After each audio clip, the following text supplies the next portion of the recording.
It's not even controversial anymore. People know in Florida their freedoms are going to be respected. Miranda, I thought of you the other day for a weird reason. I mean, I think of you every day because I love you. However, Nicole and I went to Met Market and I got one of their gigantic chocolate chip cookies. I had so much guilt, but look, it's fine. I'm on the Eastside Weight Loss Clinic maintenance program, but you love a chocolate chip cookie. It's like Absolutely. your obsession. So I thought of you while I was eating it. It's a problem. I hope that when everybody's eating a delicious chocolate chip cookie, they think of me. Nicole was looking at me like, wow, you're really going to eat that whole thing. I gave her a little piece. It was like these cookies. They call it like the cookie, right? The one cookie. I don't know, whatever it is, Met Market. They're huge. And it's just like a bloodbath of chocolate in the middle. And it was worth it. And then I didn't feel good later. But anyway, I digress. All right. You have a story there today that's kind of relevant to what's happening here. We discussed via voter initiative restored reasonable police pursuits. It takes effect here. In Florida, of course, they never got rid of police pursuits. And now they're saying, the sheriff of one county is saying that if you run from us, we will seek you out and impound your vehicle. Yeah, and Florida did, like this county in particular did back in 2014, try to narrow down the reasons for pursuit just to keep the roads safe. Because of course, like it has to be within reason, right. But they never completely got rid of it.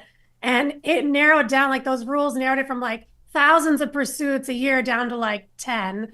But that doesn't mean people still aren't just taken off during traffic stops. So this sheriff is sick of it, and he thinks it's an epidemic across the country, not just his county. And he basically said, starting June 11th, if you do not stop when you are directed to stop by one of their deputies, they're just going to seize your car and impound it and sell it at auction. Oh, I love that so much. Get them where it hurts, because I mean, that makes a difference if it's not a stolen vehicle. A lot of our police pursuits have been stolen vehicles. They don't care if you track it down. It's not going to be tracked down to them, right? So, but if it's someone, we see this with motorcyclists.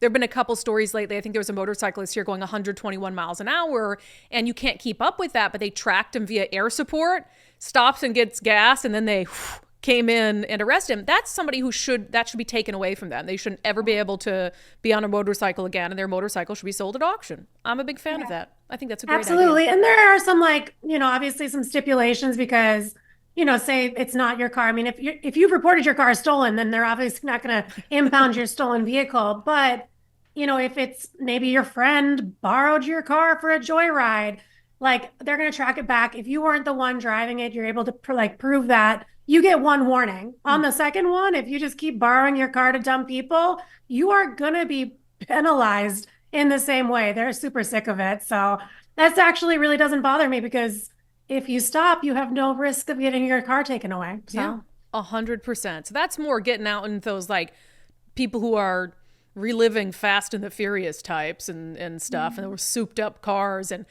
take more of those off the roads. There is nothing. No. There are few things that bother me more than the people in the souped up cars with the loud tailpipes who like pass somewhere. I'm like, do you think that's sexy? Is this supposed to turn me on? What is it? Because I just want to kick you right in the throat. It's so bad. I know you have a friend who has cars like that. It's a female, and we were in it one time, and I was just sitting there like, this is really loud.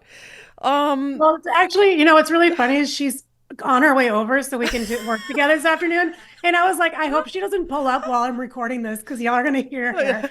Oh, she's going to love that we mentioned her on the phone. It's nice because you'll just hear her from a mile away like, oh, she's on her way. So bad.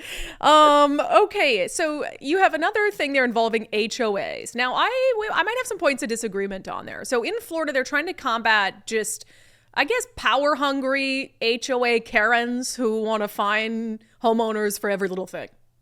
Yeah, this is a combination of power-hungry homeowners in addition to money-hungry associations, because the biggest problem I think we have here isn't like always the rules that are being imposed, but it's the fines. They'll hit you with a $400 fine without warning for leaving your trash can on the curb for 26 hours after trash pickup, So this law basically kind of prevents them from being able to hit you with these huge fines for such small things without warnings.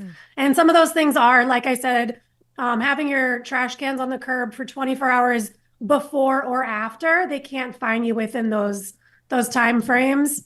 So I kind of get that because sometimes I know I'm going to forget, but I remember the day before, so I'll just put my trash can out there. But some of the other ones are like you can't park your like some homeowners won't even let you have a pickup truck within the association, whether it's a daily driver or a work truck. So this law kind of gets rid of that ability for them to fine you for having a pickup truck or any sort of work vehicle that's like non-commercial.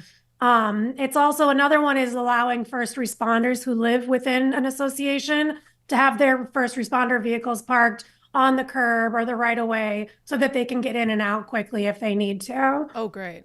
Yeah, I like that. In our HOA, we have a couple first responder vehicles and they park in good places to deter crime a little bit. And it's like, love that. You know, you park at the front of the neighborhood if you want to. That would be great. Yeah, I mean, there are HOA rules for a reason, and sometimes people do need them. I'll say Mike and I's HOA is great. I mean, the annual due is really, really reasonable. And they're pretty lenient. I mean, right now, I kind of told Mike, so we haven't mowed the lawn in a little bit, and it's getting a little bit egregious. And we have a Dave Reichert lawn sign. And I told Mike, if we don't mow the lawn today, we have to take that lawn sign out. Because right now, we're doing him dirty. Because we look like white trash. And nobody said anything. Nobody's complained about our lawn. But, you know, Mike's like, I'm going to get to that today. So, yeah. Reasonable stuff. But I do think HOAs can also be weaponized. You know, if there's some power hungry person on the HOA who doesn't like someone in the neighborhood and they can just try to, you know, do all sorts of things to them. But anyway, well, that's very interesting. All right, Miranda, thank you so much. Have a great weekend. It's not even controversial anymore. People know in Florida their freedoms are going to be respected.